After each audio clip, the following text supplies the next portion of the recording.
massacre. Last night we witnessed another low. Every time we think we've hit a new low, they've gone in with a new low. Every time we think we've seen it all, we've seen another low. We've seen another killing of our beautiful children.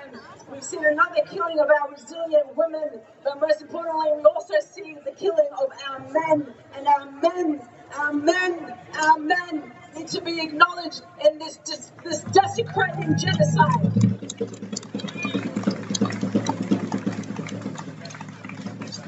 The colonial calculus that registers one Zionist life more valuable than millions of Palestinians has never, ever been clearer.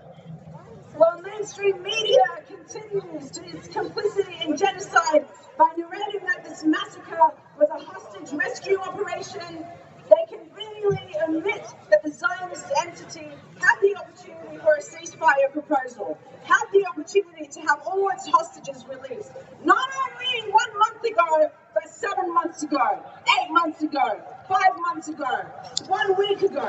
Every time that they've committed a genocide and an ethnic cleansing act, they knew that they were killing their own. They know that they're killing their own. But more importantly, they are eradicating the Palestinian people. Instead, the Zionist entity that's so-called Israel has continued to pursue its true goals, the true goals we all know are true, which have nothing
Now, our next speaker is an incredible human being. Gardenia Brown is a trans-disabled Koori and Barngala person.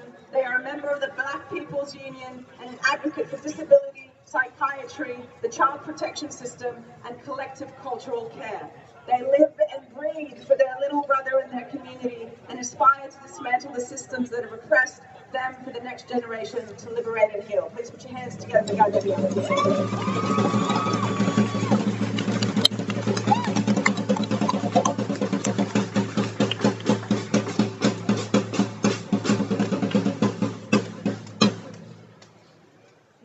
Everyone.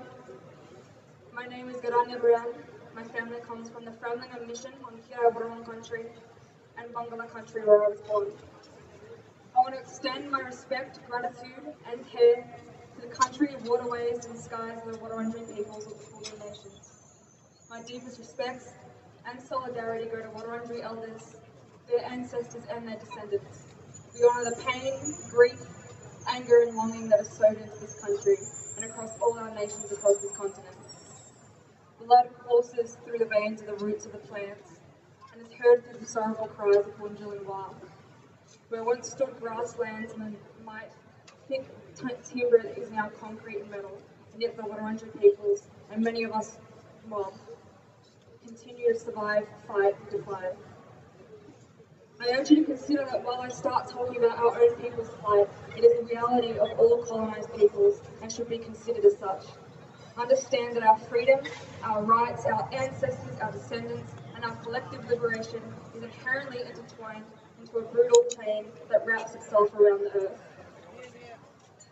There is an illness that has made us blackfellows sick for too long, and it is the colony, the illegal occupying state of so-called Australia. The sickness is all around you. Our women murdered by white men, our kids taken from their families to either be assimilated into a good black or criminalised into a bad black, our men demonised and beaten in the streets and murdered in cages, our country decimated and disrespected, our waterways poisoned, our languages cut off at the tongue. The antidote to this is within our people, our love, our joy, our country, language, ceremony, and ancestor spirits. As sovereign mob, we have refused from day one to lay down and accept such a condition, to be forced either into the ground or into assimilation. Our fate does not hinge on the rotting legs of the illegal state, of the blood colony. The colony state is instead determined by our liberation. Their attempts to snuff out our fire have been founded on false security, and our flame burns as bright as ever, and as the torch is handed from generation to generation, it will be set to alight the colony and see it burn. Our ancestors did not fight and die to then turn to dust. Their spirit is tied to everything around you, and their great spirit will never be settled until land back, until liberation, until the colony is 6 feet under.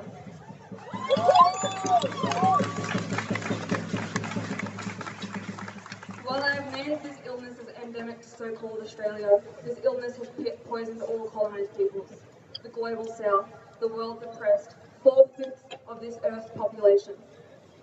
To not hear the call, stand up and fight alongside our Palestinian siblings and all Indigenous and exploited peoples around the world is to look into this mirror and spit onto your own face. Through colonial destruction, an unbreakable foundation remains intact through our solidarity. This illness is manufactured and maintained by the imperial and genocidal West, while they and their liberal cronies proclaim to have the cure through elections, advisory groups, ceasefire propositions, and globalist negotiation, thinly veiling an era of democratic imperialism. Palestinians have shown the world what the real cure is since the British occupation in 1917, through to Israel's genocidal campaign beginning in 1948 and on to this very day. Our Palestinian siblings have known since the beginning that the cure is resistance, liberation, collective care, Indigenous existence, and looking the colonizer in the face and continuing to not only exist, but exist loudly.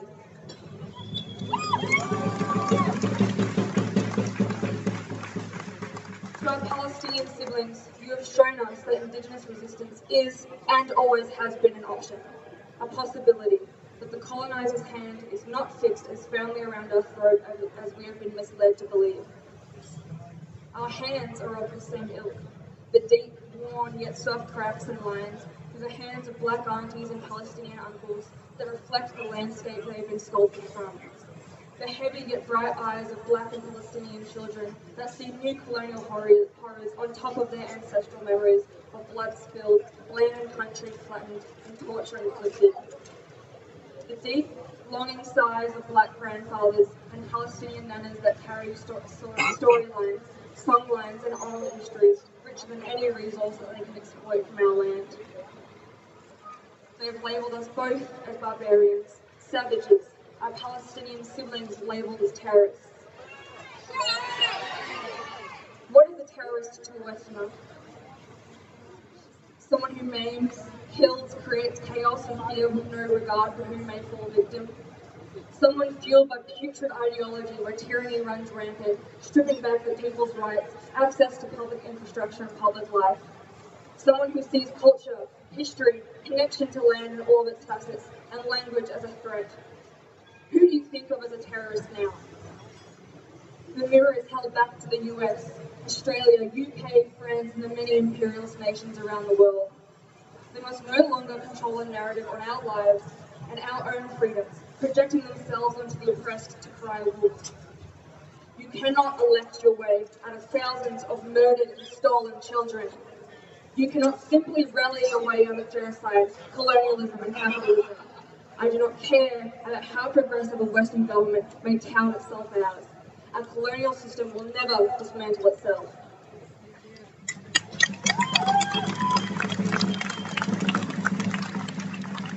Indigenous peoples around the world have had the answers for generations upon generations.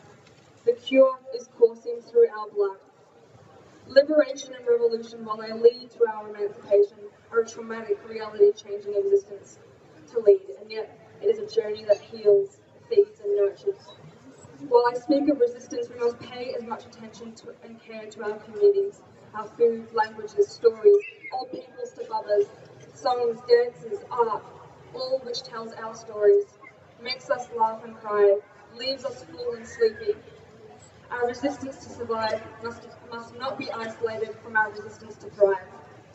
I long deeply for the day that our mobs, Palestinians and Indigenous peoples around the world can sit down, take a deep breath, eat a meal with each other, and yarn stories of old and new.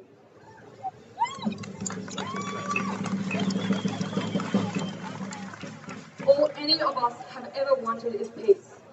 None of us ever asked to be massacred or starved or stolen or tortured. To this day, we want justice.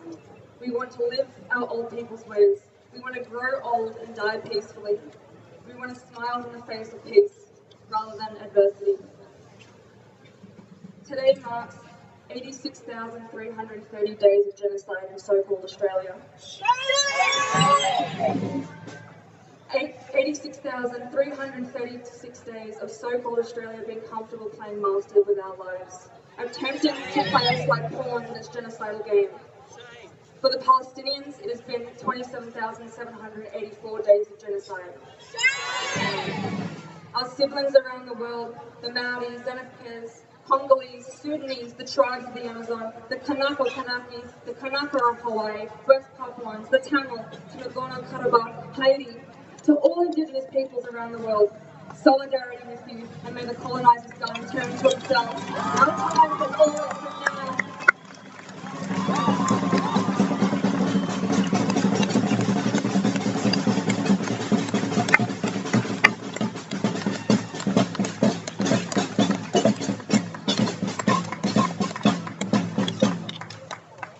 Round of applause.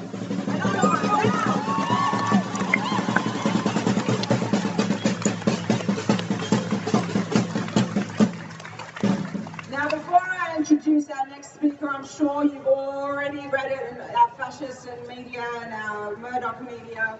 The ludicrous claims by our Prime Minister, Crybaby Albanese, that's what I call him now, Crybaby Albanese, and his garbage Labour Party, as well as fascist Dutton and the Liberals against the Greens, are just ludicrous. They're just that. They hold no ground or factual basis. It is these cronies that are actually spreading misinformation. It is these so-called members of Labour and Liberal parties that are the evil ones. And just like all Zionist accusations are an admission, so too are those of the Liberal and Labour parties that support the terrorist Zionist entity that is Israel. Now, ladies and gentlemen, please put your hands together for Adam Baird. Adam is a federal member for Melbourne and the leader of the Greens.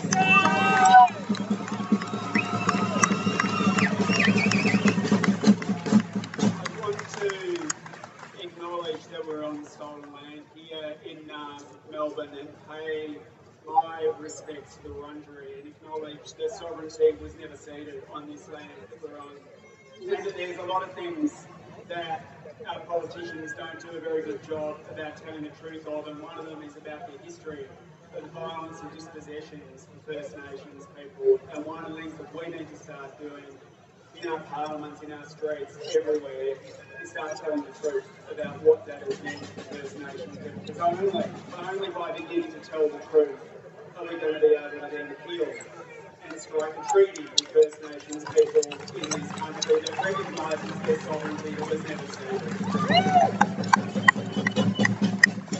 I really want to thank you all for coming out this week and every week before that.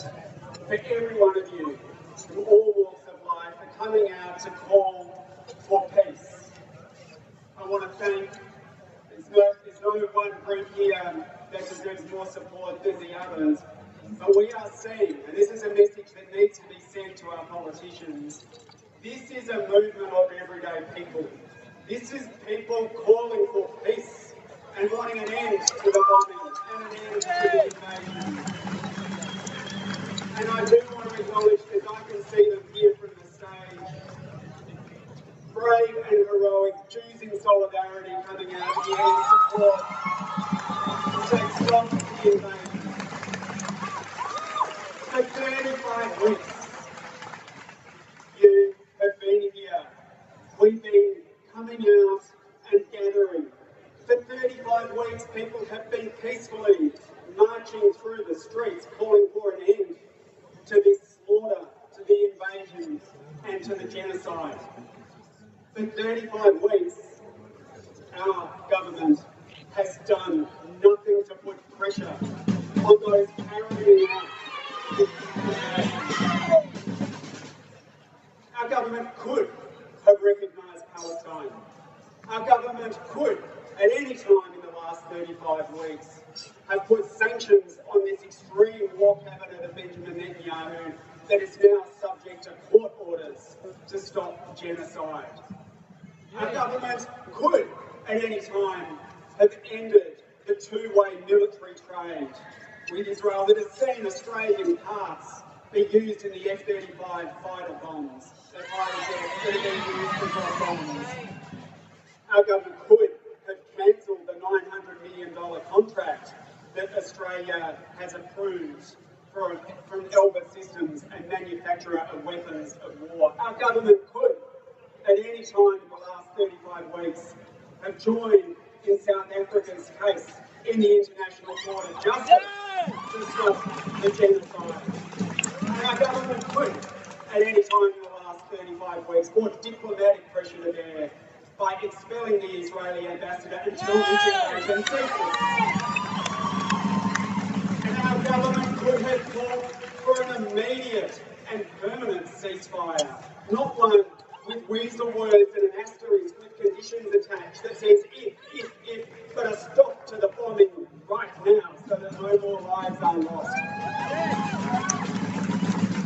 And instead of doing any of those things, our government suspended the funding for UNRWA. Continued to support the motion that is on the books of this parliament that said that as an invasion was looming, that the government stood with Israel rather than standing for peace. That is what our government has done.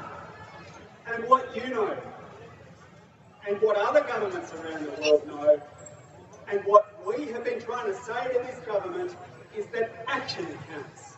Action counts. Enough of the hand-wringing tweets. Enough of the words that always come with conditions attached. Enough of the plaintive pleas that are being ignored by an extreme war cabinet that is hell-bent on continuing the invasion. Action counts. There are things this government could be doing right now to put pressure to bear to stop this invasion. Action counts. Why? Why does action count so much? Because we know that every time a school is bombed, every time aid is cut off, every time there is another slaughter and bombing of children and families who have been seeking peace, Benjamin Netanyahu looks around the world to see if there's going to be any consequences. Looks around the world to see, is anyone going to take me on for what has just happened? And if there are no consequences from governments like Australia, then they will keep on doing it time and time and time again. And we have seen our government say, well, we don't think you should invade Rafah. And then they go and invade Rafah and nothing happens. And we have seen our government say, well, we think it would be good if the war ended. And then it doesn't. And there is another bombing and nothing happens. And if governments like Australia keep refusing to join those other countries around the world, like Ireland, like Spain, who have said we are going to recognise Palestine and Palestinians. Those perpetrating this slaughter are just going to think they can keep on getting away with it. And in fact, it is not just morally right for Australian government to join those other governments around the world and take action. That's how international law works. The genocide conventions that Australia signs up to, the international criminal court conventions that Australia signs up to, all these items of international law, how do they get enforced? Well, it says in the terms of those conventions, and it is part of international law, that if you sign up to those things and you see another country breaking those laws, then the obligation is on you to do something about it. The obligation is on this Labor government as the signatory to those organisations to do something about it. This is what is required. This is what is required. And in the face of 35 weeks of refusing to enforce those obligations that we've signed up to, of refusing to join other countries that are taking steps to hold the perpetrators to account, what have we seen? Well, we've seen this week them say their latest tactic was, oh, it's all misinformation. You don't understand what we're actually doing. Well, I tell you this, people have been paying a lot of attention and people have not seen you do the things that other countries have done, and we are angry. We are angry. We see exactly what you're doing. If you really think, Prime Minister, that there has been some misunderstanding about the position that your government has consistently taken at 35 weeks, well then I'll tell you what, clear it up. Clear it up this week. Here's 5 things that you could do, Labor, this week. You could put some sanctions on the extreme.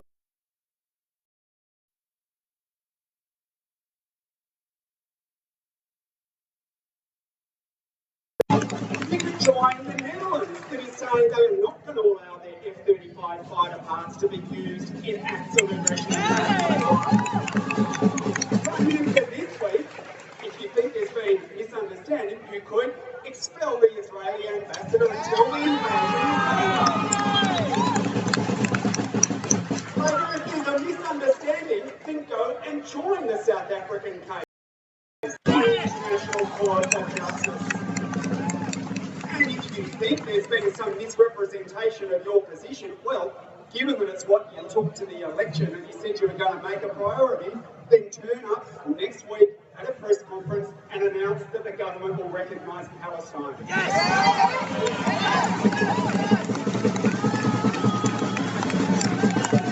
And until you do those things, people are going to keep peacefully and powerfully holding you to account because we see your inaction and Benjamin Netanyahu sees your inaction, and if inaction prospers, then this invasion will continue and we cannot allow that to happen. Just know. The other strategy that they are deploying at the moment is to slander all of you. It's to slander all of you and say not only are you misinformed, but that somehow what you're doing is wrong, or even in the words of our Prime Minister, has no place in a democracy. Let me say this, not for your benefit, because you know this already, but for their benefit, for everyone who has been slandering this movement for peace. We all know that there is no place for violence against people, against politicians, against the people who work for them or against their officers. We all know that. What we are pushing for is peace. Peace here and peace in Gaza. Yeah. Peace for the Israelis and the Palestinians. That is what we are pushing for. And I know that you are going to march after this, and I know you're going to continue to march peacefully. And I will say this, when they first ignore you, after ridiculing you, and then they turn on you and try and fight you by slandering you and saying that you're misinformed, you know that they are wrong. And this is the final step before they admit they're wrong and take action. Because I can tell you from inside that building that the pressure is growing. It's peaceful. peaceful and powerful movement to end the invasion and end the occupation that is coming out week after week after week is just growing in strength. And if we can continue to be peaceful and powerful, then we are going to prevail. Because just as country after country says it is time to recognise Palestine, just as others start saying we are not going to be part of this war machine that is seeing children and people die in an engineered famine that is avoidable as bombs rain down on their heads. Just as people around the world are saying in a united movement of peace that is millions strong, enough is enough, so too will our government soon realise that they have been on the wrong side of history, and it is time for them to join the push for peace, to do the things that they are capable of doing, that are within their power this week, tomorrow, today, to push for peace. Keep fighting, keep being peaceful, keep being powerful, and we will prevail.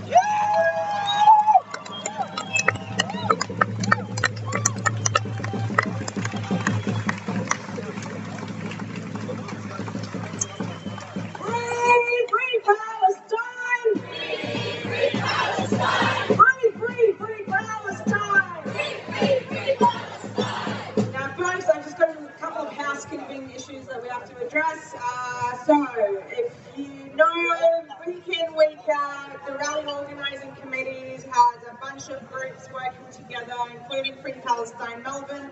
So, if you'd like to donate, you'll see boxes around here, or the Free Palestine tent over there. We also have a couple of things to make note. If you would like to volunteer for marshalling, please make your way to the Foot Locker store down this way, my right, your left. So stage right, your left. I would really appreciate marshalling assistance for this moment and for this protest. Now, before I introduce the next speaker, I really want to make it clear. We will not be intimidated. We will not move. We will continue to disrupt every single day if we have to until the government takes action.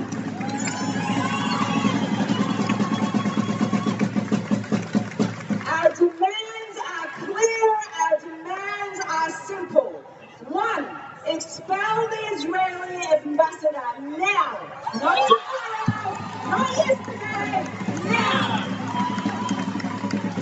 2, impose sanctions on the Zionist entity that is so-called Israel. 3, impose embargoes on any and every single trade tie linked to the Zionist entity that is so-called Israel. 3 simple demands that our government can take action now because they know that they're screwing up. And you know what gives you power? Vote them out. They are shaking in their boots. You vote them out, they know that they'll start taking action.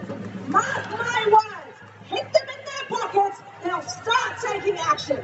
Remember, you will not be intimidated. We are not intimidated. We will continue to rise up. We will continue to disrupt until we get our demands and the Palestinians receive the rightful justice and the right of return that they are entitled to.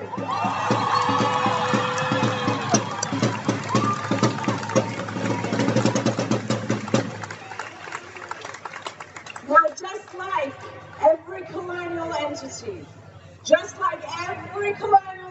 no matter here, no matter in Sudan, no matter in New Zealand, Aotearoa, no matter wherever, it's funny how colonial entities are continuing to disrupt and dismantle the indigenous people and to eradicate them.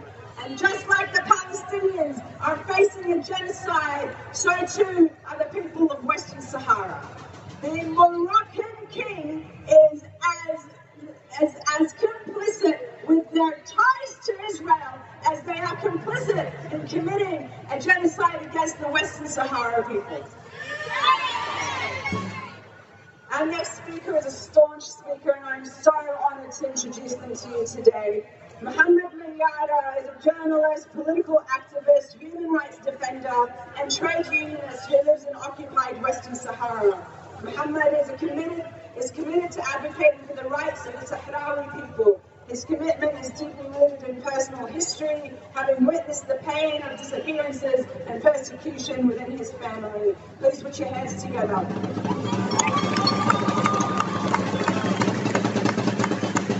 Ladies and gentlemen, brothers and sisters, I stand before you today as a representative of the Sahrawi people, who, like our Palestinian brothers and sisters, endure the harsh reality of living under an illegal occupation. Our shared struggle against oppression binds us together, and it's with heavy heart and resolve spirit that I address you today.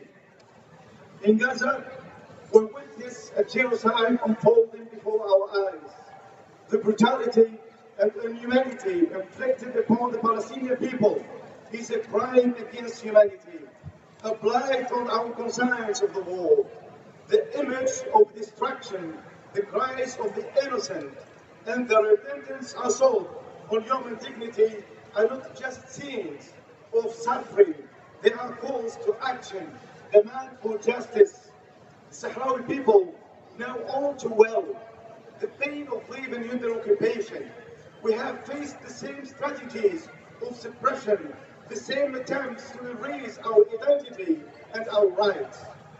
The alliance between those who oppress us and the Israeli occupation highlights a shared agenda to subjugate, to marginalize, and to silence. But just as the strategies are similar, so too is our resolve to resist and to fight for freedom. Yes!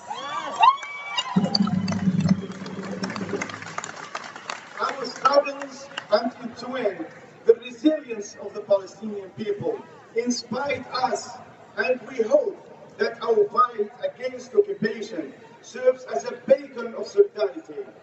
We are united in our quest for justice, for peace, for the right to live in our homeland without fear. Today, we gather not just to condemn the atrocities in Gaza, but to affirm our shared humanity and our collective determination.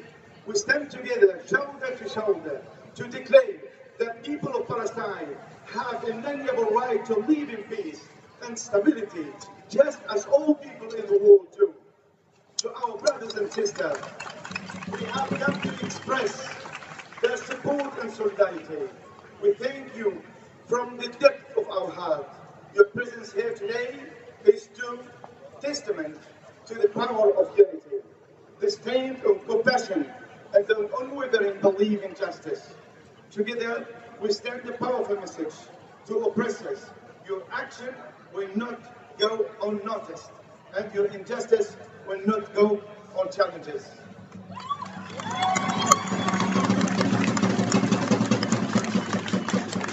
Brothers and sisters, let us continue to stand together, to raise our voices and to fight for a world where every person can live in peace, dignity, and freedom. The Sahrawi people stand with Palestinians. Our struggle is your struggle, and together we will overcome. Thank you so much.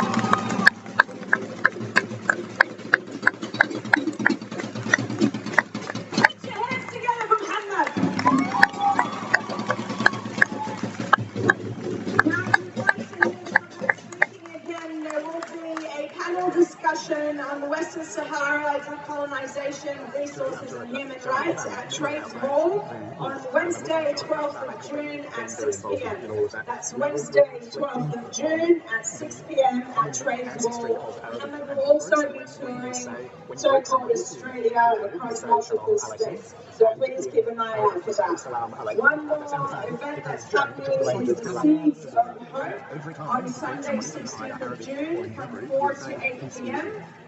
You can find something that I have spoken to my students about. more details on that event. Free Palestine! The second half, I don't need to say it to you. Free Palestine!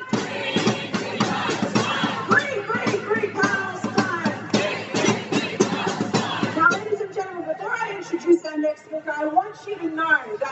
solidarity is in our numbers, solidarity and strength is in us being together. So when we march today, march together, be loud as you can, be together. Remember that. They are trying to use intimidation tactics, but we will not let them intimidate us. We will march together, we will march strong, and we will march proud.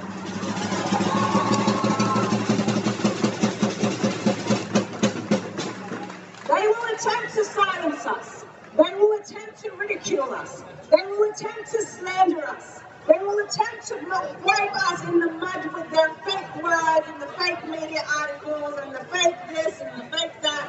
They will continue to accuse us. But know this, it won't happen. We will continue to come through. We will continue to rise up. Because I can tell you one thing. If anything is a Palestinian is goddamn stubborn. And we will continue to show up every single week.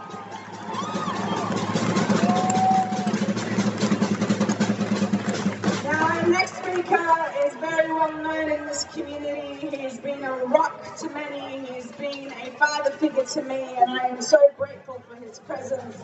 Please put your hands together for Ihab al-Azhari, a Palestinian and father to sing to Gaza. Put your hands together louder! From the river to the sea! Palestine will be free! From the river to the sea! Palestine will be free! From the river to the sea! Palestine will be free! We say from this land, to our brothers and sisters, the indigenous, you are the big rock in the middle of Australia. We are the huge rock of Palestine. Together, this is how we pay our respect to you. Together, our life and our past, our future together. We stay together until we are all free and everybody around the world free.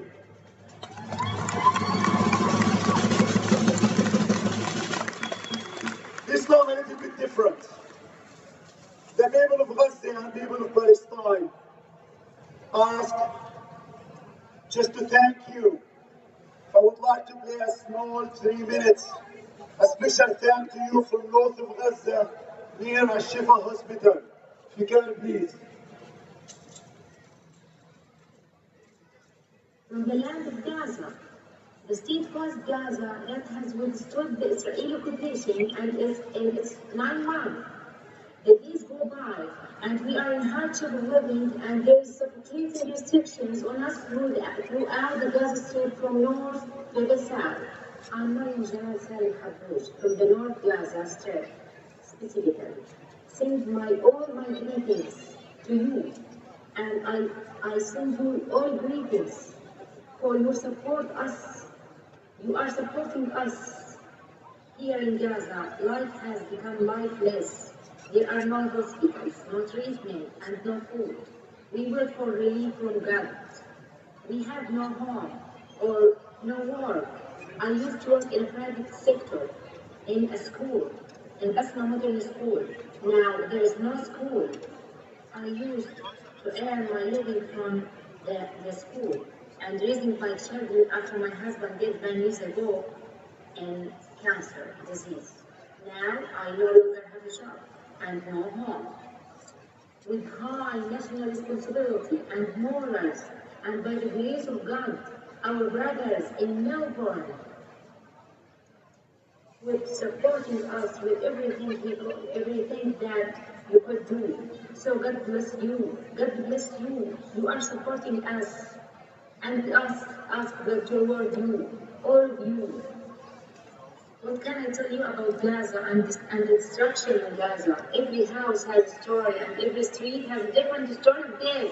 My small family has a painful story as we went through a stifling scene in the ship. My children and I were under fire from Israel, and there was no water, no food, no electricity. The occupation didn't have a mercy on our weakness. It burned the house while we are in it. My son is 17 years old.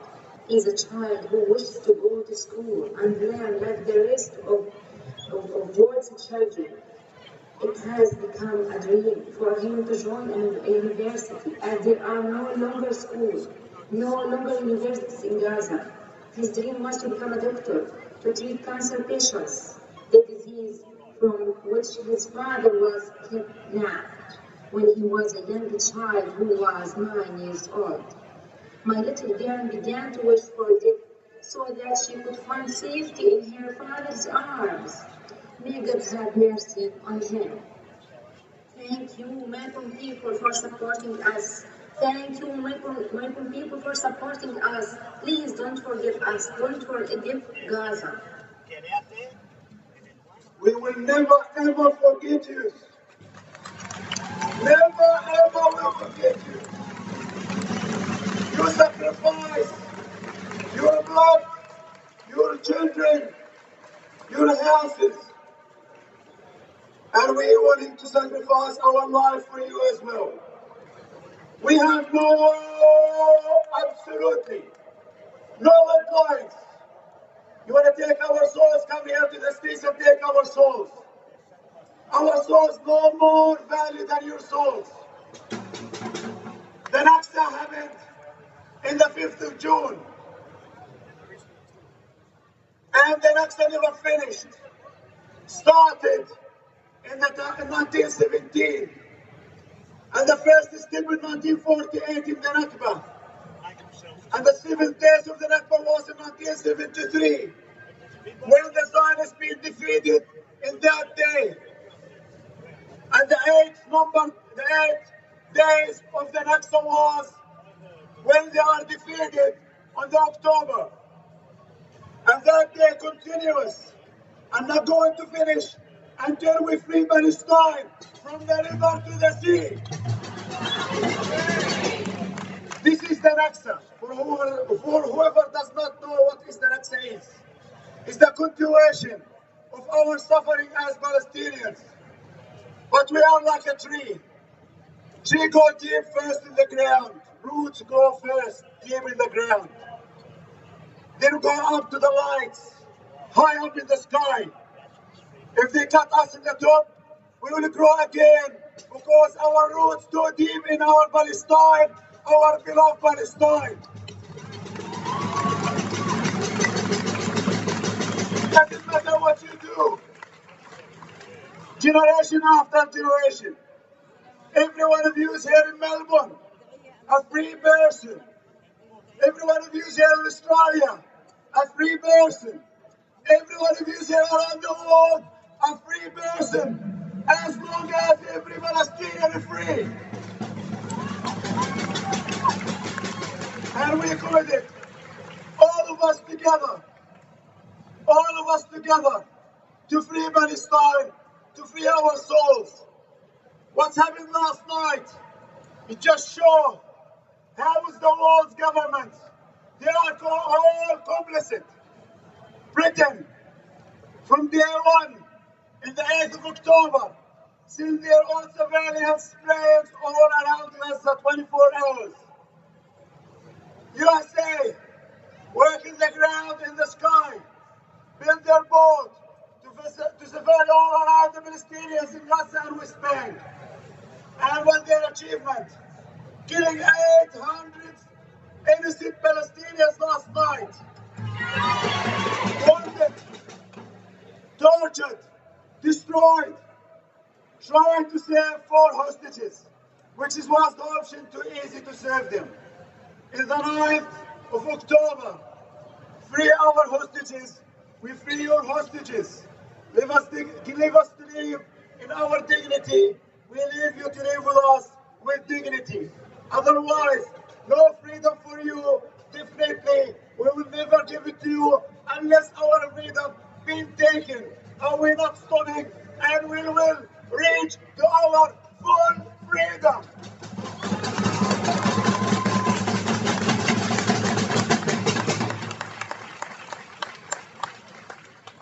Every Palestinian has a story. A lot of us does not know there's a 50% of the Gaza Strip being put in trucks and ethnic cleansing in the Gaza Strip in 1950. After the Nakba by 2 years, ended Askalan to build settlements. This is the shame on them. No one know, was no war in that year, was no attack in that year. Put them like sheep in the trucks, throw them over the border of Gaza. This is the history we should know. And we are not going to sit still. And we are not going to sit still until we rebuild Palestine. We rebuild the schools. And we send all our children to study medicine, to give a cure to all the people around the world. Because everyone deserves to have his right to live a human, to live free. Every Palestinian, every human has a heart in their chest, deserves to live free. The people in the West Bank, in Jenin, in Nur Shams, in Tulkarem, in Nablus, of course in Gaza. We're with you all the time because they are the forgotten people. Every day they've been attacked by the settlers. Every single day been attacked by the settlers. And they ask us, we're supposed to give them right to live. Where? When they're attacking us, when they're killing us, when they give us no right to live like a humans. That's shame on them. Shame. 4 days ago, I feel sorry for their children. 1,200 of the Zionist children attacked our holy mosque, Jerusalem. All of you see the horrific attacks in the terrorists by teenagers, brainwashed with hate. Hate, which does have no way to our hearts because we don't have any hate in our hearts at all. We never been breastfeed hate. We never been learned hate. We only learned to love everybody, but we learned to have dignity. And we're willing to die for our dignity. We're willing to die for our dignity. Free Palestine! From the river to the sea! From the sea to the river! From the sea to the river! All together, hand by hand together, forever!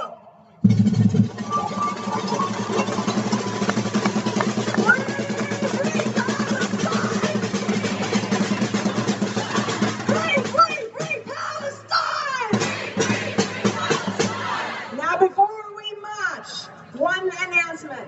June 15th, Diaspora for Palestine will be rallying and will be parading from one MP office to the next, from Preston to Northcote, to let them know that we will continue to disrupt, and we will continue to disrupt, and we will continue to disrupt until every single MP gets their shit together and acts towards their constituents and their constituents' demands.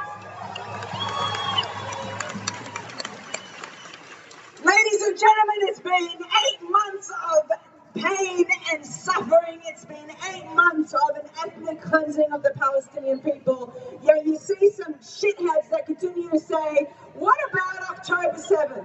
You know what's your reply? What about 1917? What about 1948? What about 1956? What about 1962?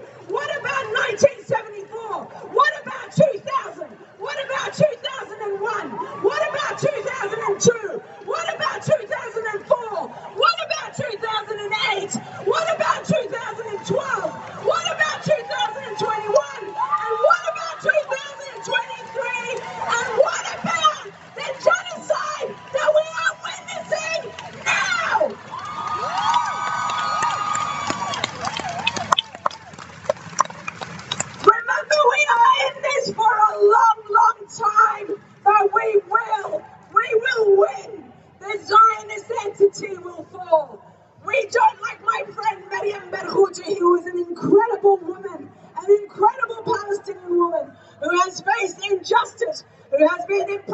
in the Zionist entity's jails. She says, we don't want your tears. We don't want you to cry with us. We want you to fight with us. So you better be ready to fight. We are in this for the long run. Free Palestine! Free Palestine! Free Palestine! Free now thousands, here now millions! Are you ready to fight? Are you ready to march? Let's go! Free Palestine!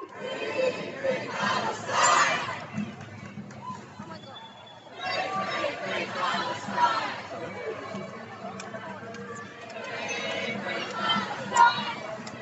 So if you want to let people know.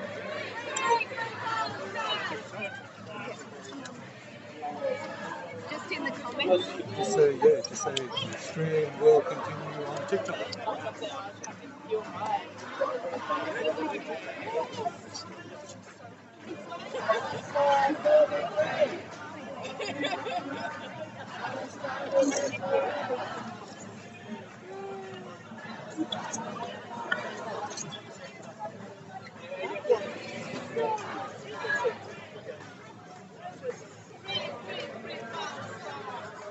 That was like, you know, on the job with the agency, I was like a silly bit of mix. So 6.5 thousand likes Yeah, just so far. on TikTok. Yeah. And so that's 6,500 likes. I think I've got 80 or 364 total views, 10 new followers, Yeah. and then I'll be going for another 2 hours. Yeah. There'll be more likes. Yeah, it's only because it's only been about like an hour Yeah, so far. yeah. Consecutive viewers is the interesting one. Like there's only 9 people watching. Actually, watching the whole thing. But that's okay. Yeah, it's okay. Well, now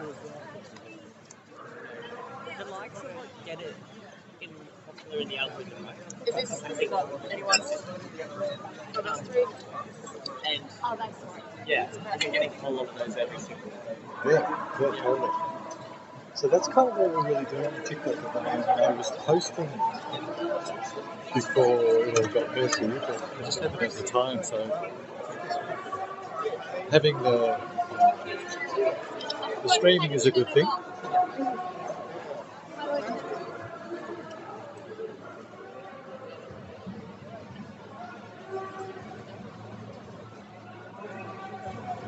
Make sure you say third.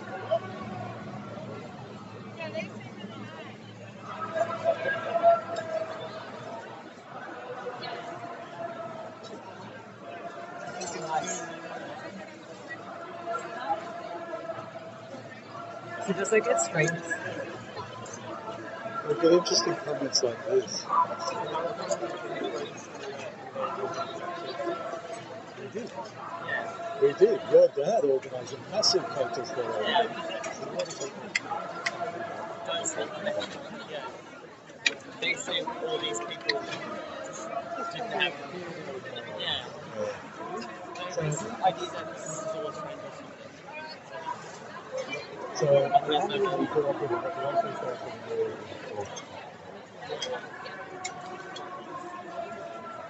Anyway, onwards and upwards to the rally now. Yeah, it's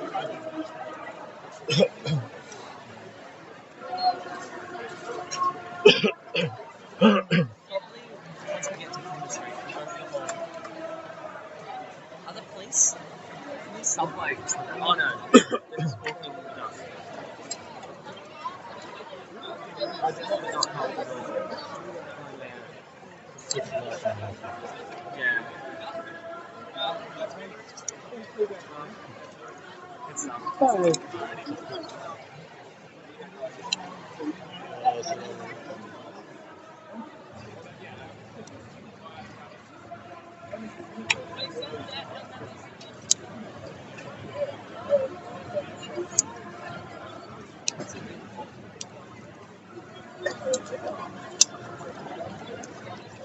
That's a good sign. Constructive sign. The big pole on it. You don't see many like the signs because there's so many great There's so many great placards that are just provided. Yeah, the Palestinian printing people. Yeah. Yeah. Who are those? Are they part of? They just came out of the blue and decided to provide stickers and posters for everybody. Yeah. And they've been doing it since the beginning, so it's been really good. Would you mind holding that for a second so that I can... Michelle, how are you going? Yeah. Oh, it went wobbly. Good. Yeah, right. Greg, it's gone all wobbly.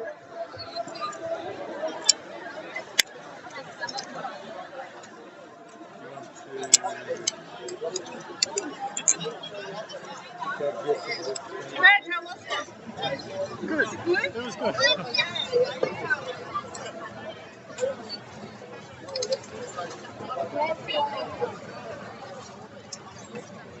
There's no bloody staying there.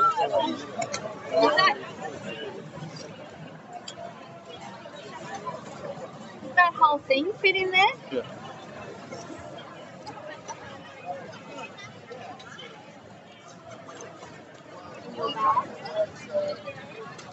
So sling that over my shoulders.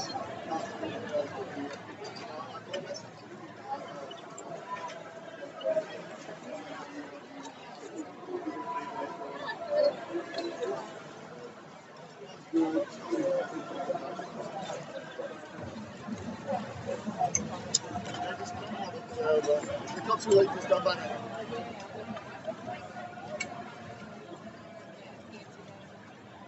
There wasn't start, yeah. And then the cops just blatantly said this wasn't going to happen on Sunday last week. We're not letting you guys do shit. Like they, and I said, this is about safety. Our priority is safety. We need the trucks to make it safe. People are going to get angry if the trucks are here. I really care about that. He literally says we don't care about it. Hi, Mercedes, how are you going?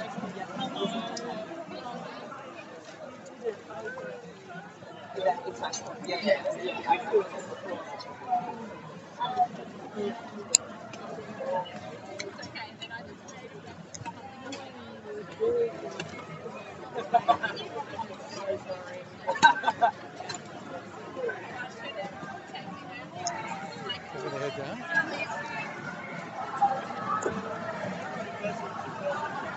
So did you hear what Joe just said?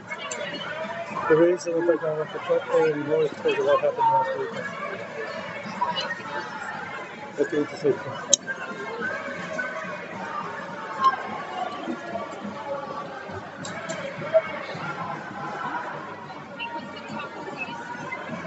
They were part of it.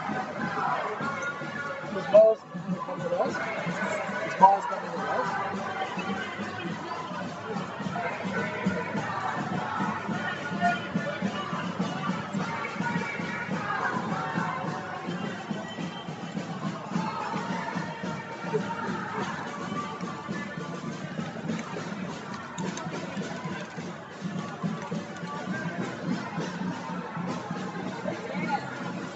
No, I was just here, mate.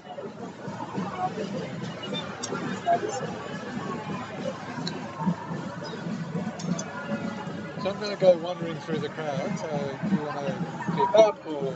Are you guys going to be in the crowd? Yeah. Okay. But you just, do you want to come with me? Yeah. Yeah. You just go off by yourself and I'll probably say goodbye because Okay. I won't stay for the whole thing. See you guys. Yeah. I'll be wandering through the crowd with this for the next 2 hours. See you, mate.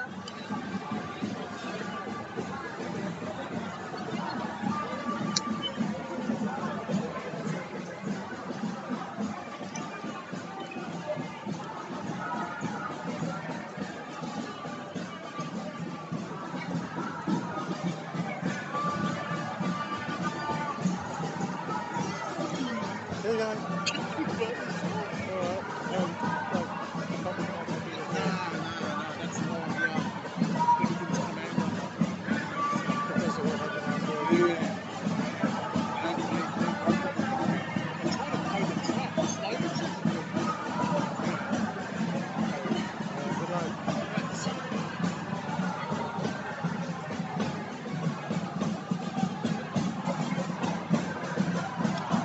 Good, great. Good, there you go. Yeah, good, thanks.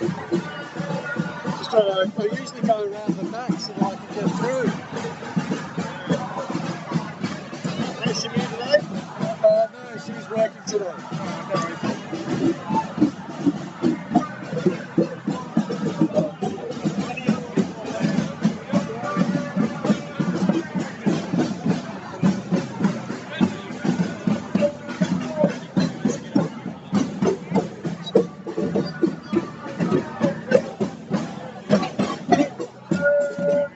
Good, how's Lisa going? You all right? Okay.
You hold for a second?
Glory to our children! Glory to our Palestinian women! And glory to our resistance fighters! Glory to our men! Every single one of them! We stand for them! We will continue to stand for them! We will continue to disrupt our government must act! And if they don't, then watch this space because we are not stopping!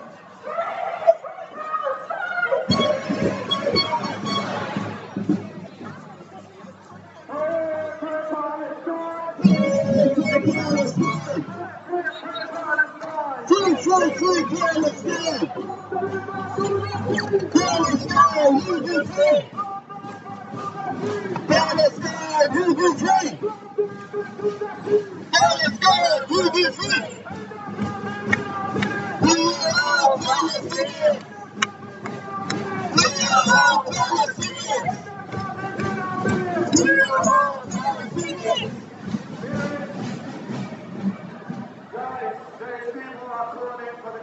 evacuate. I just want to tell those people we are evacuating. Coming in every single week, are protesting for Palestine is escalating. Wearing Yukobia is escalating. Waving the Palestinian flag is escalating. Boycotting is escalating. Blocking intersections is escalating.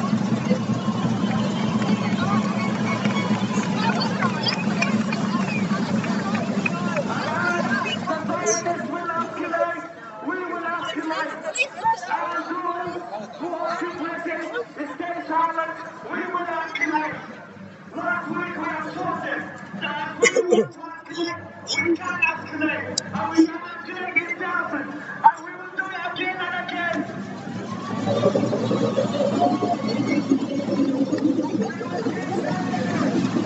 We stand with Palestine. We stand with the Palestinians. We stand with Yemen, and we stand with the Israel and fighting Zionists.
Amazing. Yeah. Yeah, is that TikTok? Is that TikTok or Instagram? TikTok. I think get more people and more young people. Yeah, that's great.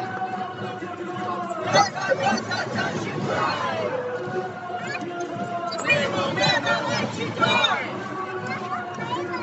We will never let you down.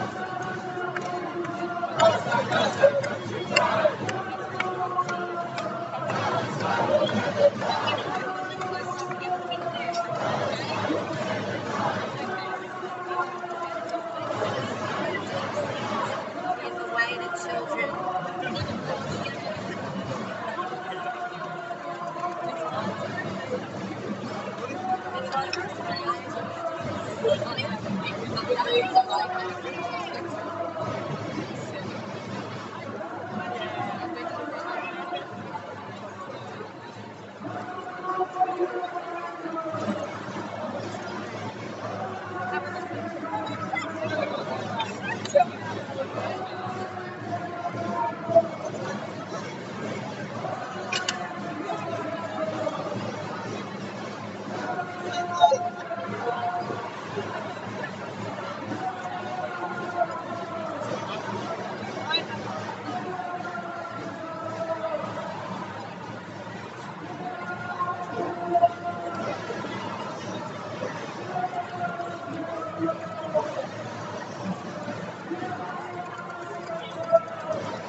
Thank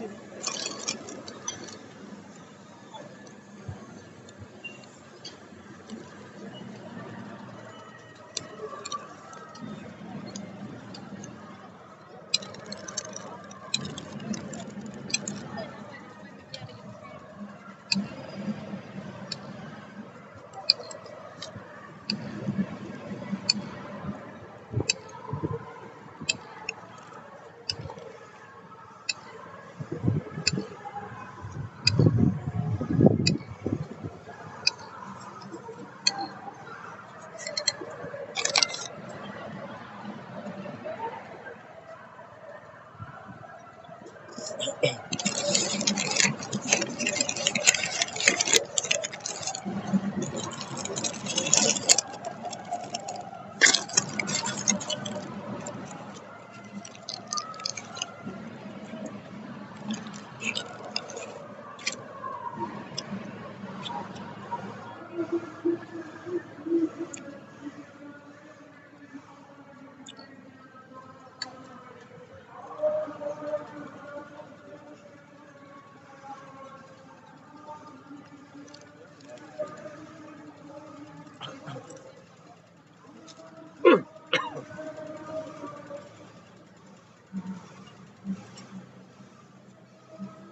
Afghanistan.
9,000 likes on TikTok. Beautiful today. Yeah, Wow. yeah. TikTok's good. Yeah. It's got a huge reach. Yeah. But you get bad comments.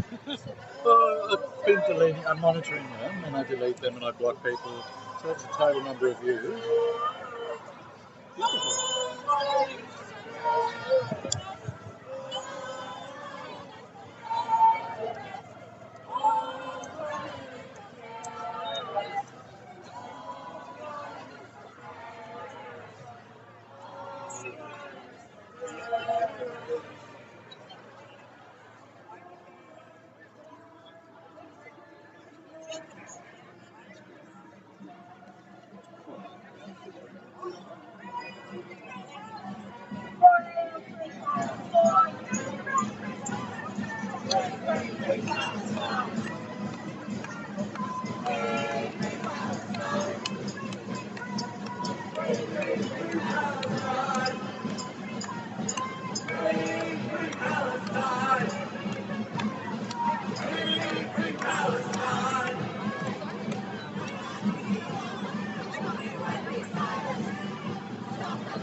witnessed untold massacre, brutality and murder.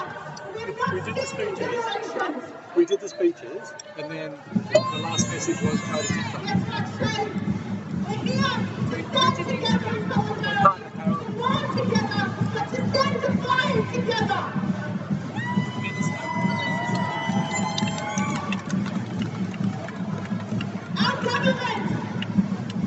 Our government has come out vocally criticizing our peaceful protests. The opposition party, Freedom Government, has come out and criticized our peaceful protests. Our movement, every single one of us standing here today, every single one of us who are standing around the world, we bear witness to atrocities, to massacres and murder, to a level of depravity and humanity that hasn't been seen, blasted on the screens ever in our generation or any generation. Last night, the Israeli state murdered 210 people, 40 children, 40 children in the Saraat refugee camp. Just last night, 400 wounded. And our media and our politicians didn't report their murder. Because we know they are racists, bigoted, supremacists, cowards. They have shown us they stand with this ethno-supremacist state, a fascist state, that sees and treats Palestinians as they are less than human. 9 months, they have shown us what they stand for.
without anesthesia, without equipment, without electricity.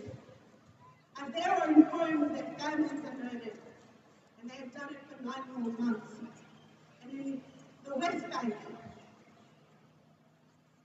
the Israeli state has not stopped its violence. It has only increased it. The settlers, the illegal settlers, are going around murdering and seizing land indiscriminately. And the military stands and allows it and empowers it. Palestinian refugee camps in Jordan and Jenin and Hebron and Ramallah are being burned and razed to the ground as we speak. And thousands of our men, women and children are sitting in Israeli gulags, being tortured. Thousands of them, over 10,000 right now.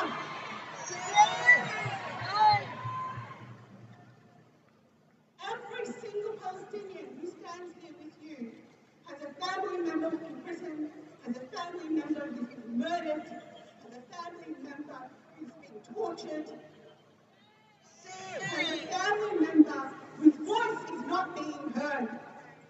We have thousands who need aid and support. But what we need more than that is your voices, your courage, you to come out every single day, every single minute, every single second, to not forget Palestine, because Palestine is every single one of us. So are we going to be silenced? Are we going to cower in fear? Are we going to allow the coward Albanese and Peter Dutton tell us that we are not a peaceful march? We will come out every single day. Australia, Melbourne, leads the world in the history books. We have let it come out, thousands of us, for 9 months. And we are growing in numbers. We have nothing to finish. So every single one of us makes a promise to you, Albanese and Dutton. You will not have us cowed and afraid.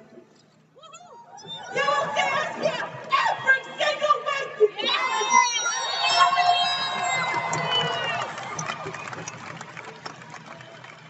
Now I'd like to welcome our next speaker. And I'd like to thank every single one of you first who comes out every week, who comes out in your workplaces, who comes out in your schools. Because it's because of you we're starting to see hope. We may be seeing the most bleakest times in Gaza, but we also have hope in it because of you.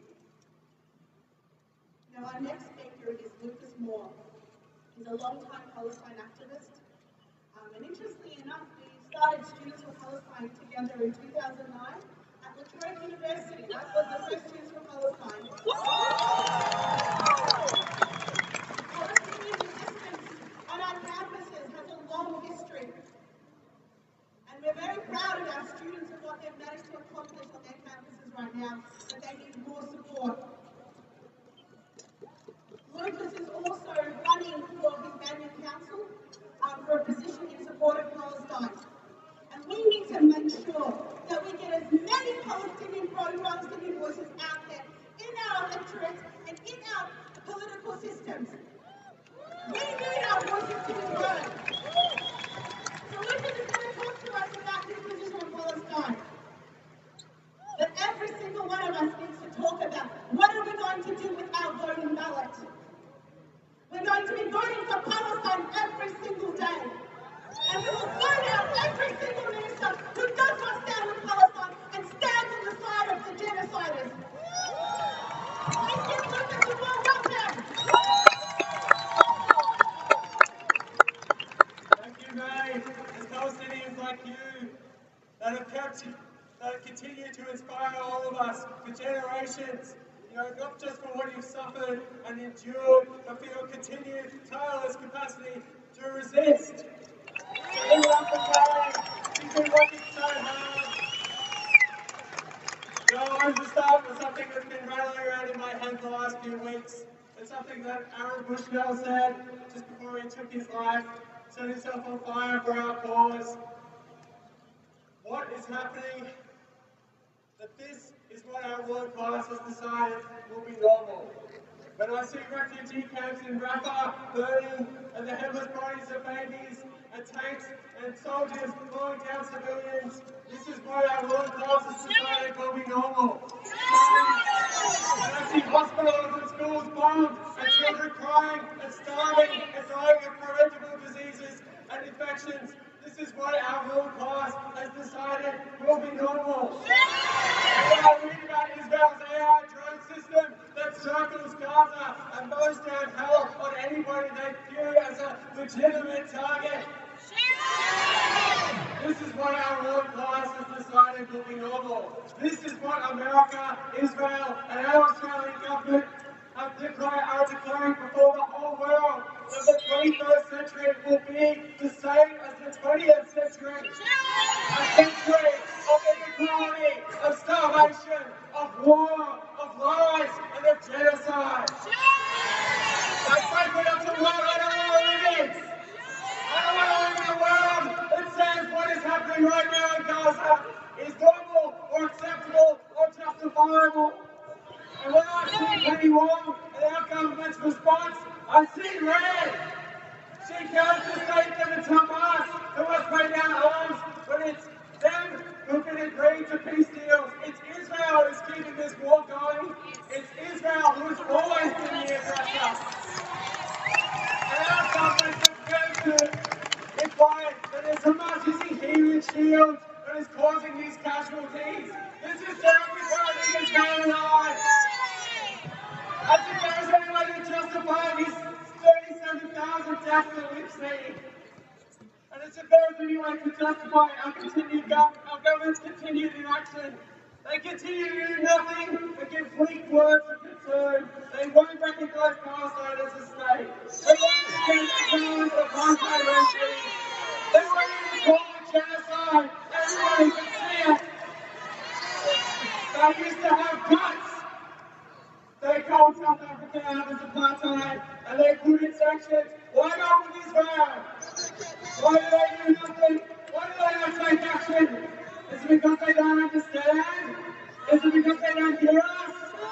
No, they hear us. Give me a free Palestine! Free Palestine! Free Palestine! Yeah, I reckon they hear us. But I don't think they care. They've chosen not to care. Because they're dedicated to capitalism, because they're wedded to the US alliance, because they support their imperialist system, which is built on competition and necessitates war and bloodshed. And if those are your priorities, then everything else is just unfortunate collateral damage. We need to end that alliance with America. We need to rip off AUKUS. We need to launch our own foreign policy.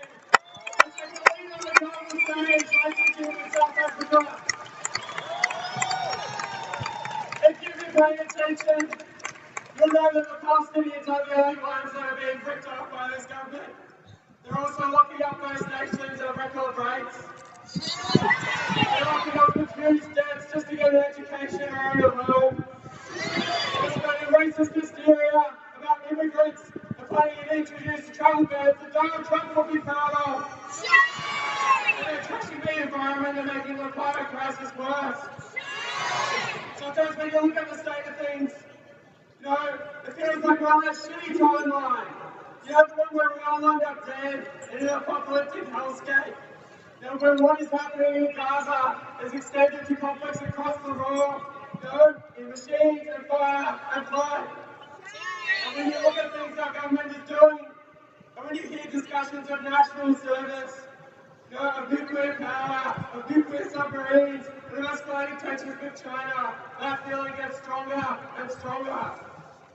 That feeling is enabled by our Labour government and encouraged. They're sleepwalking our country into disaster while muddling how deeply concerned they are about the whole thing. So small and black in their hearts, so warped in their priorities, so lacking they are in courage and vision to choose a better path and to take action for peace. They've become captive to vested business interests, and the military-industrial complex. If we are to forge a better future, it won't be through them. They've had their chance, it's clear which side they're on. Just this week, they've been attacking our movement in the press, as if we are the ones who should be condemned and not Israel. So it's up to us, it's up to every single one of us. And we're doing a fantastic job. Seriously, I'm so proud of all of you.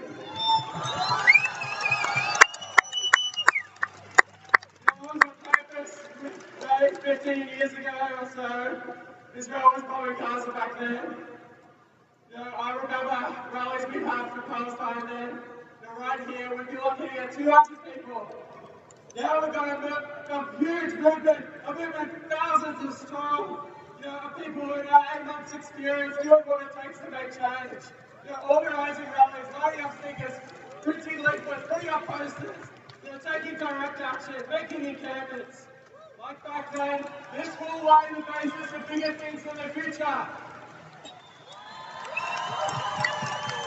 We need to keep showing up. One point I want to give, next Saturday on Bell Street there'll be a rally. We're going to be taking it up to some of those Labour politicians. That's next Saturday, Bell Street at 11 o'clock. Contact Dr. Darwin from Palestine about more about that. Because we're going to need to keep taking action. We're going to need bigger things if we're going to avoid that dark future that I spoke about. We're also going to need to take this movement into the political sphere. It's time we make it explicit. The Labour and Liberal Party are Zionists. They're Zionist parties, and it's clear they picked a side. So we said, fuck Melbourne. Fuck Benny Wong. Fuck the Labour Party. Fuck the Liberal Party. The two-party system must end. The Labour Party, who have made themselves complicit in genocide, must be politically destroyed. And the government must fight them out. And you are first men to do that. The thing I'm here, I'm supposed to be talking about, this council election's happening later this year in October. Our movement has shown that councils can take a stand if they're pushed to it. Shout out to the crew in Wollongong. During a rally a couple of weeks ago, they were back with the old, oh, this isn't a council issue excuse. We got the same thing in Daniel, but after a couple of passionate rallies, they were singing a different tune. And they got the statement calling for a ceasefire.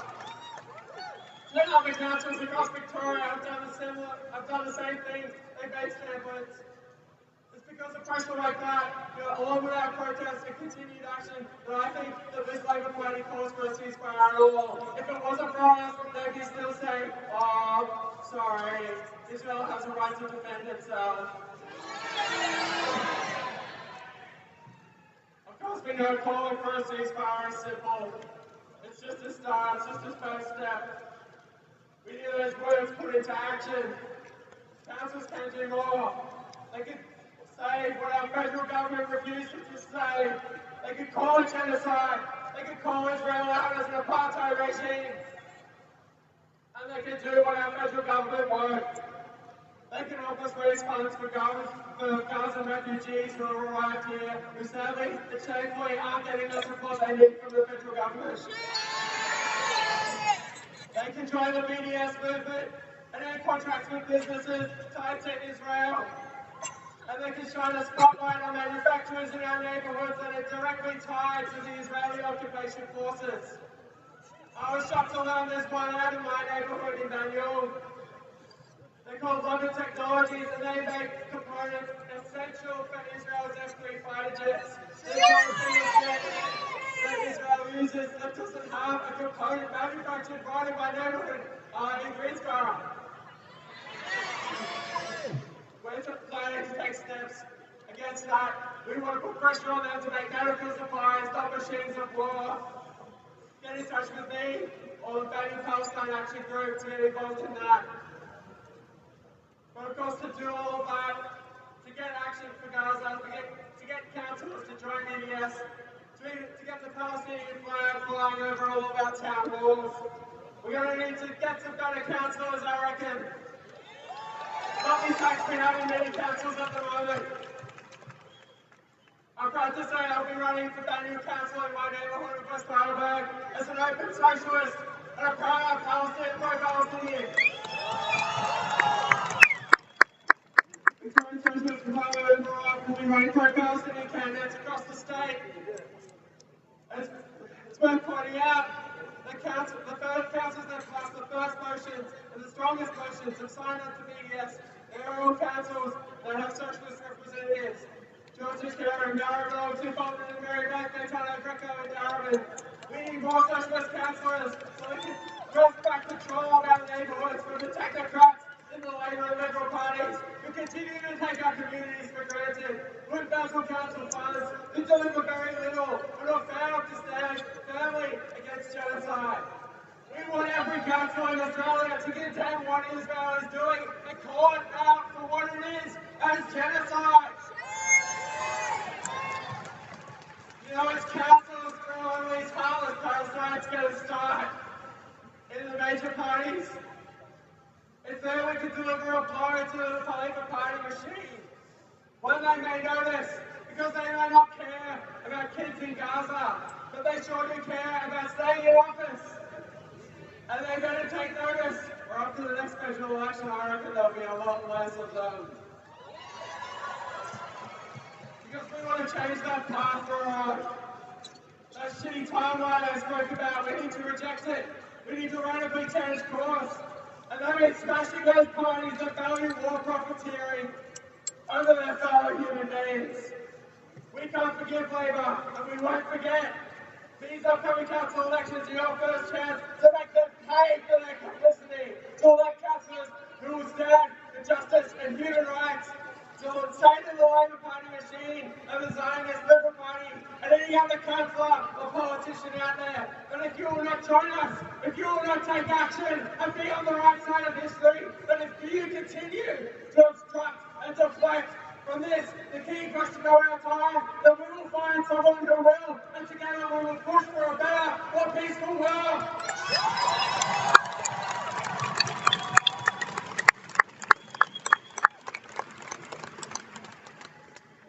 Thank you, Lucas. Now you may wonder, some of you, why do we come out every single week? I can tell you right now that the Zionists and their supporters are shaking in their boots right now. They are shaking in fear because they know they have been exposed. The world, and we see them for what they are.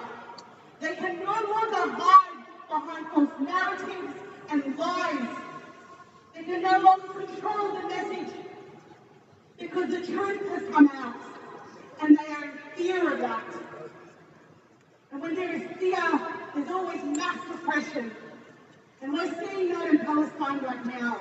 A mass repression and a level of brutality that those of you who are new to Palestine probably have never seen before.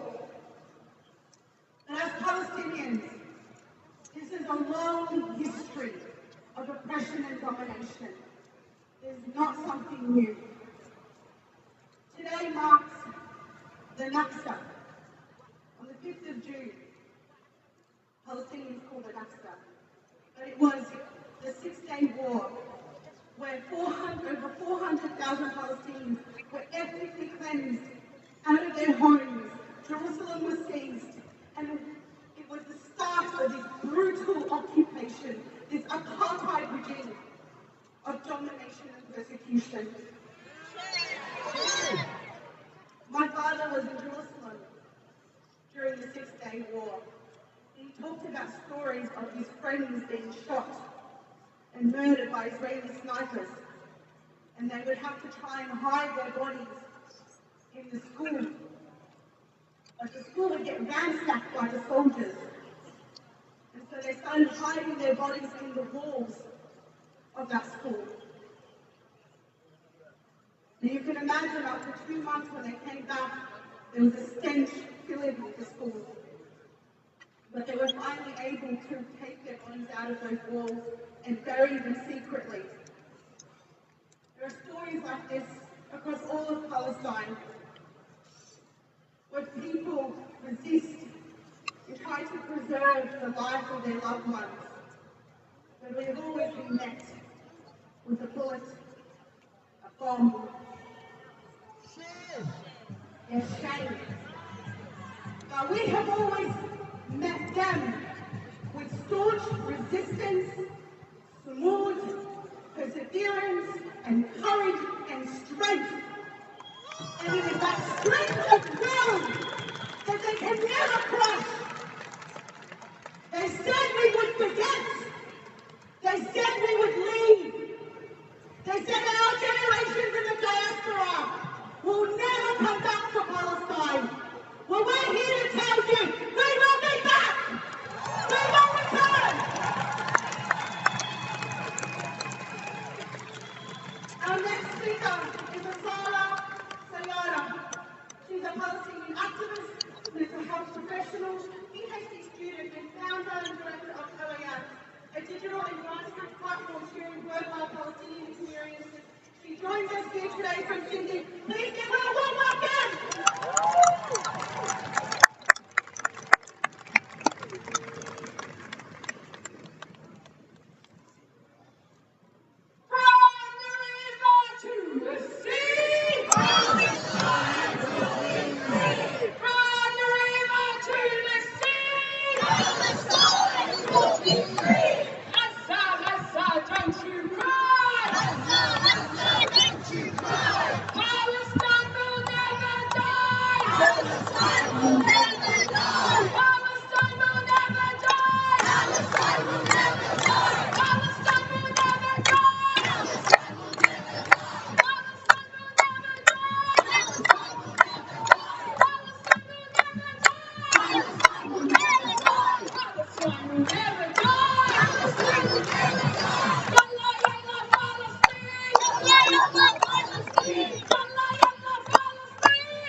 No more racist police. No more racist police. Not enough justice, not enough peace. Not enough justice, not enough peace. Not enough justice, not enough peace. Not enough justice, not enough peace. No more racist police. No more racist police. No more racist police. No more racist police. Zionist and watch welcome here. Zionist and welcome here. Zionist and welcome here. Free, free Palestine. Free, free Palestine. Free, free Palestine. Free, free Palestine. Free, free Palestine. In our thousands, in our millions. We are all Palestinians. In our thousands, in our millions. We are all Palestinians.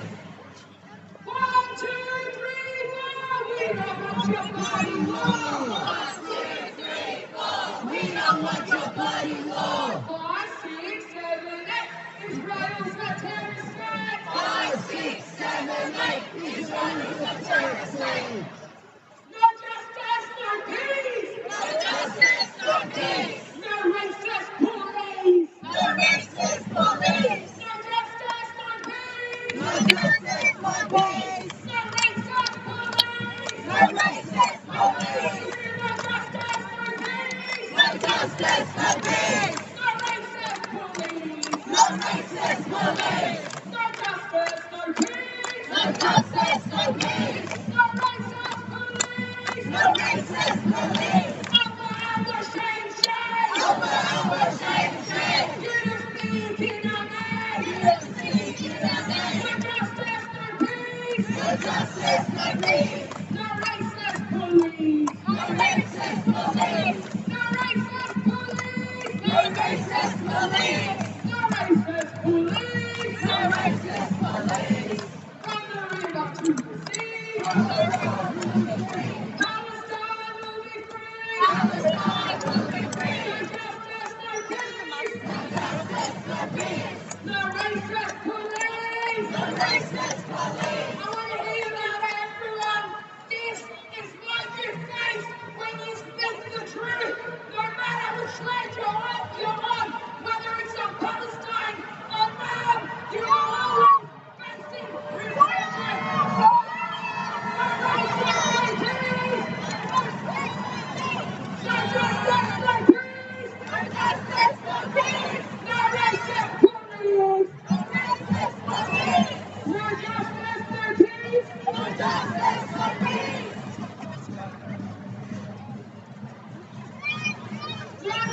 No justice, no peace. No justice, no peace. No racist police. No racist police. No racist police. No racist police. No racist police. No racist police. Come on, everyone. We've got lots of things to do. Okay, everyone. Can we please have the meeting team to head over, please? Can we please have the meeting team to head over? And some clothes, please. Can we please have the meeting team to head over also, please? So people are going to get the straight. Anyone who really wants to see something, people are going to get straight. If you haven't got citizenship, if you have reading problems, please move away from that corner. Please move your children, your families away from that corner. I'm getting over. Please make way for the minutes. Can we please make sure that any children away from that corner, please? Minutes are getting over. Because some people have been kept straight. Stop trying to say everything. Shame. Let's be clear, everyone. We are here at a peaceful protest. We have our legal service out here today. We have our minister and our marshal.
Palestinian hate.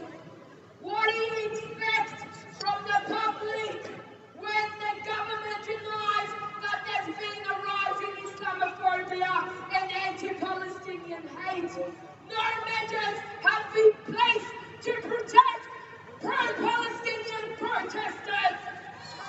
And we demand, I have not started yet, but I say we demand in front of the parliament that there's a protection of pro-Palestinian protesters.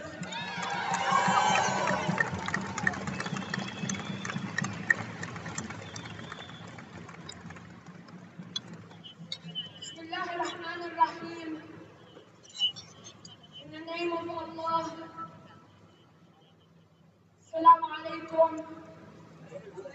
May God bless you all. Marhaba.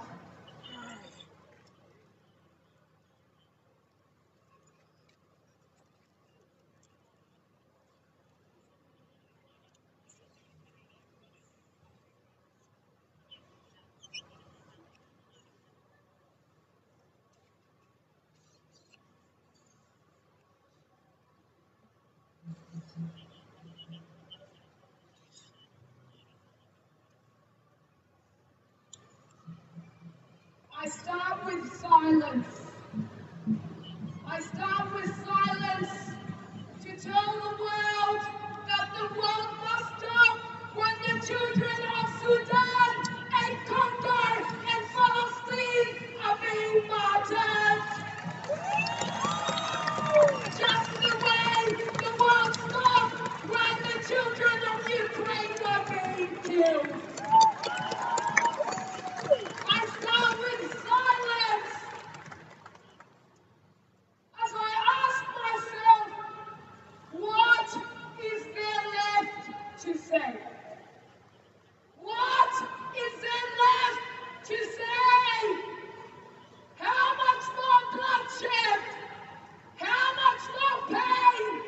How much more tears? I unfallingly remind myself that as long as there is injustice, as long as there is an occupation, as long as there is oppression, there is always something to say, and there is always someone to hold accountable.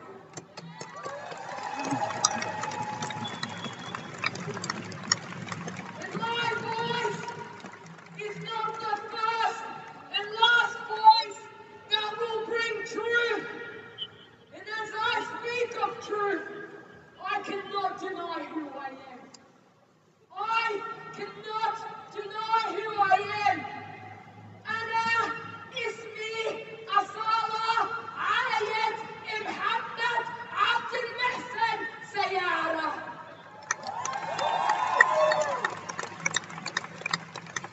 أنا بنت المجاهدين. أنا خالة الثائرين وطالبة شيخ أحمد ياسين. I am the daughter of freedom fighters. I am the aunt of rock rollers, and I am the student of Sheikh Ahmed Yassin. I was born in the city of Bethlehem, Palestine, and I am originally from the southwest of Al Khalil, from a village called Kharas. Just the way I'm not denying who I am.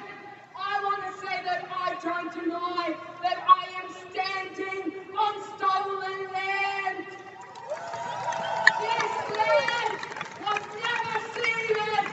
This land was and will always be the land of the prisoners.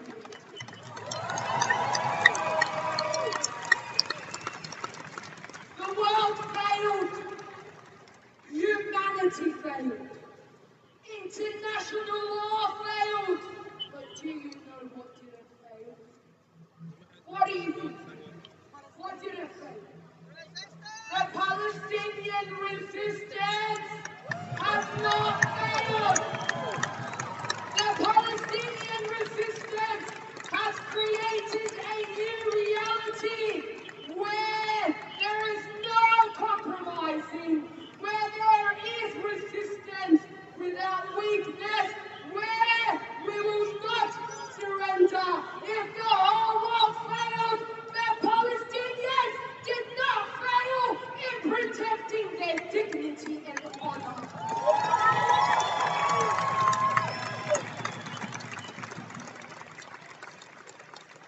77 years and 8 months into a genocide.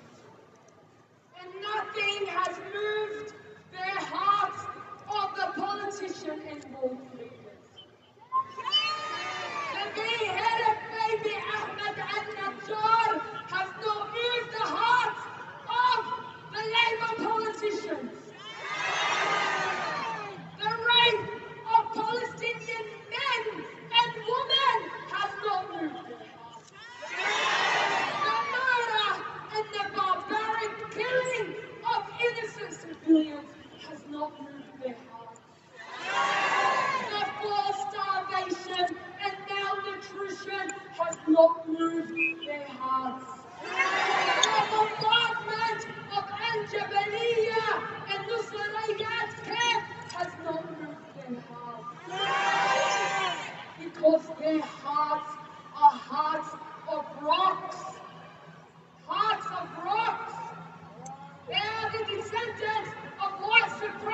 decolonization. And I will say that the massacre of Palestinians will never be normalized. It will never be normalized, and there is only one way out, which is to dismantle this Labour government by voting them out next week.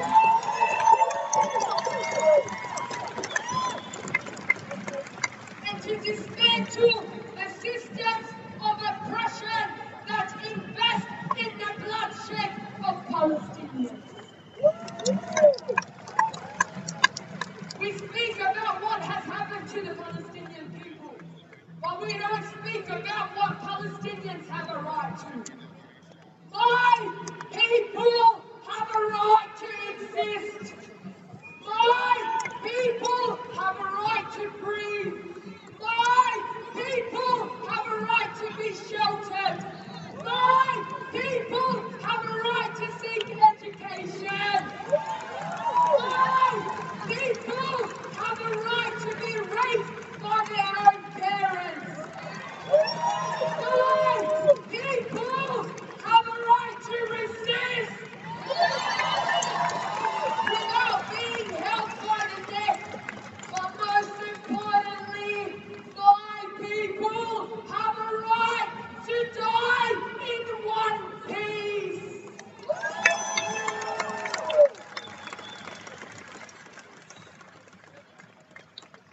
We do agree that the world failed, but I will say that the people have not failed. The voices of the people have not failed. And God's mercy and God's plan will never fail. We just saw today that anyone who speaks and criticizes the illegal state of Israel is faced with a machine of repression. I do acknowledge that speaking up for Palestine may cost you. It may cost your wealth. It may cost your time. It may cost your health. But only through this perceived and worldly loss we see what you have won. You have won your integrity and your voice. And I will say, as we are on this journey together, you are part of a global movement. You are part of a global intifada. And know that the shoe of a child in Naksa is worth 1,000 men. It is worth 1,000 leaders and their words. Remember the unparalleled strength of the woman in Gaza as she fights every day and rises every day to protect what she and her family have a right to. She battles through the screens of labor. She battles through more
طريقنا إلى فلسطين طلبت ونحمل فلسطين حرة بين أيدينا.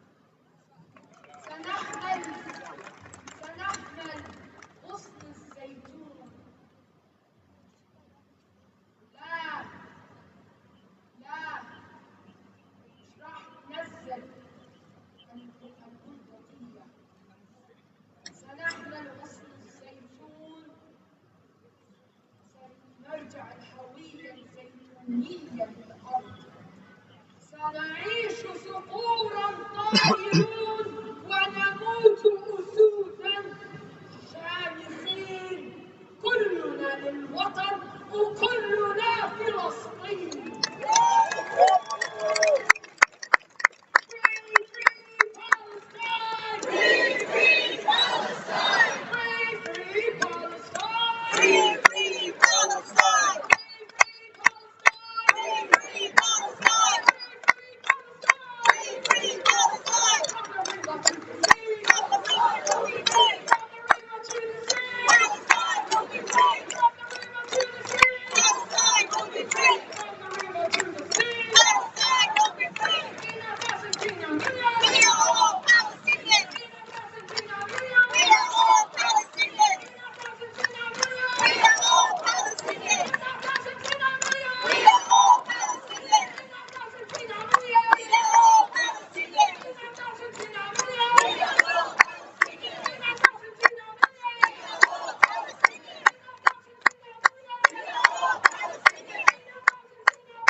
Thank you, everyone. Now, this is the end of today's protest, and it is not the end of our protest. We will come out every single week, as we have done for 9 months, and we will come out every day for Palestine and for our own humanity. So thank you, everyone, for coming out here today. I want to remind you that Palestinians, we are uniting, but we also know how to live. And this may seem very superficial, but it's actually quite important. Palestine is competing against Australia on Tuesday at 10 p.m. Australian time in a soccer grand final qualifying match. For those of you who don't know, Palestinians have a long history of being targeted, fourth place have been targeted by the Australian state, being shot and maimed. Palestinians, famous players from Gaza have been murdered during the genocide. Players in the West Bank have had their limbs cut off because they've been shot by Israeli sniper or been beaten till their limbs need to be removed. To be able to come out and say they have to face mass repression and through an intense police bureaucracy. In fact, many of the players couldn't get a visa to come out. But the ones that did, they are coming out to compete against Australia on Tuesday at 10 p.m. That's right. You may have seen the Palestinian images. We love soccer. We love our duck team. And as we're dying and our runners are being gone, we also celebrate life. So I'd like to welcome you all to join the community on the steps of the State Library at 10 p.m. on Tuesday. We're going to be live streaming the match and watching it together. Every single one of you is welcome. Bring a blanket, bring a chair, bring a snack, because we're going to sit there together cheering on our Palestinian team who have to face intense adversity and oppression just to be able to compete. In fact, they've had to risk their very lives and limbs. Down, down, USA! Down, down, USA! Down, down, USA! Down, down, USA! Down, down, USA! Down, down, USA! I also wanted to just quickly draw to your attention that there is a fundraiser happening on the 27th of June. It is worth one family who actually reside in this Syrian refugee camp. We are waiting to hear if any of them have survived the bombing, but we do know that some of them have been injured. There is currently a fundraiser being held to support this family. It's on the 27th of June. Please follow Moms for Palestine page. They are promoting it. So if you want to get back to some of the families who actually have been affected last night, please attend the fundraiser so we can get some much needed aid out to them. But I do want to send you off at the end of this process and remember, we are strong. We are strong. They tried to silence us because they fear our strength. So go out into your lives, proud, resilient and unafraid, courageous, because we are strong, together, united. Thank you everyone. Free Palestine!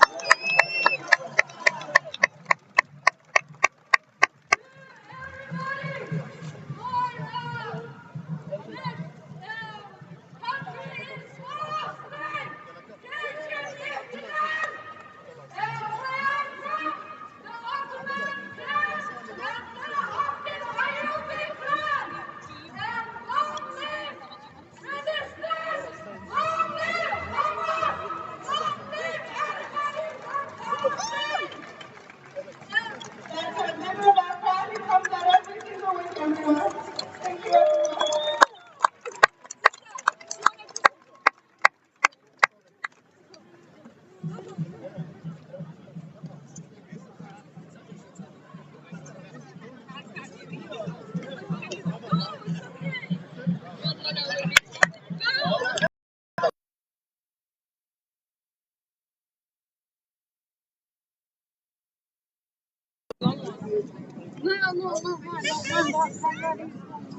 Finished right on 3 o'clock.